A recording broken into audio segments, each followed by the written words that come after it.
এনসিপির কর্মসূচিতে নিষিদ্ধ ছাত্রলীগের হামলা ও আইন শৃঙ্খলা বাহিনীর সঙ্গে সংঘর্ষের জেরে গোপালগঞ্জে চলছে কারফিউ। সবশেষ পরিস্থিতি জানাতে পৌর পার্ক এলাকায় আছেন রিপোর্টার আল আমিন তুষার। সরাসরি যাচ্ছে তার কাছে। আমি এখন ঠিক যে জায়গাটায় দাঁড়িয়ে আছি এখান থেকেই কিন্তু এনসিপির যে গাড়ি বহর সেটি কিন্তু যখন বের হচ্ছিল তখন ঘুরিয়ে দেওয়া হয় এবং এখানকার পরিস্থিতি এখন যদি বলা যায় যে সেই যে ধ্বংসস্তূপ বা সে ইটপাটকেল যে নিক্ষেপ করা হয়েছিল সেইগুলো কিন্তু এখনও পড়ে আছে।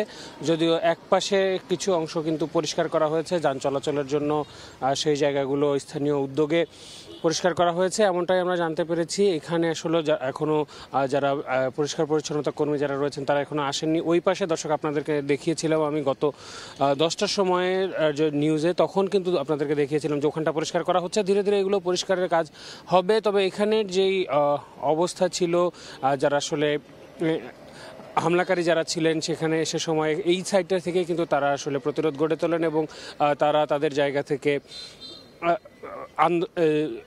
এই যে গাড়ি বহর ছিল সেটি ঘুরিয়ে দিয়েছিল।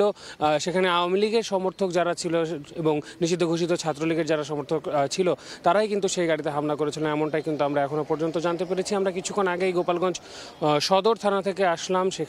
সেখানে যিনি ডিউটি অফিসার রয়েছেন তিনি আমাদেরকে বললেন যে তারা এখনও পর্যন্ত তাদের কন্ট্রোলে রেখেছেন, পরিস্থিতি বেশ অনেকটাই স্বাভাবিক রয়েছে। তারা আসলে এমনটাই আমাদেরকে বলছিলেন এবং সড়কের বর্তমান অবস্থা দেখলেও কিন্তু অনেকটা তেমনটাই মনে হচ্ছে, বেশ স্বাভাবিক হতে শুরু করেছে পরিবেশ ধীরে ধীরে। যেহেতু বোঝাই যাচ্ছে যে যান চলাচলও কিন্তু বেশ অনেকটা বেড়েছে। তবে এই সড়কটা বেশ অন্যতম প্রশস্ত সড়ক এবং পুরাতন এই লঞ্চ ঘাটের এই জায়গাটা কিন্তু গতকালকের সঙ্গে যদি তুলনা করা হয় তার তুলনায় বেশ অনেকটাই স্বাভাবিক রয়েছে। যদিও এখনও পর্যন্ত কিন্তু কারফিউ জারি রয়েছে এবং প্রায় 14 থেকে 15 ঘন্টা হয়ে আসছে কারফিউ চলছে। গেল রাত 8টা থেকে চলমান এই কারফিউ যদি আমরা বলি সেটা কিন্তু আরও চলতেই থাকবে এবং সন্ধ্যা 6টা পর্যন্ত।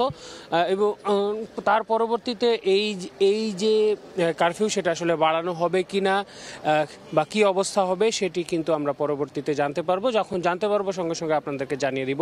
তো এই ছিল আমার কাছে গোপালগঞ্জ থেকে এখনকার পর্যন্ত। কারফিউ পরিস্থিতি খবর জানতে এতক্ষণ সরাসরি ছিলাম গোপালগঞ্জে।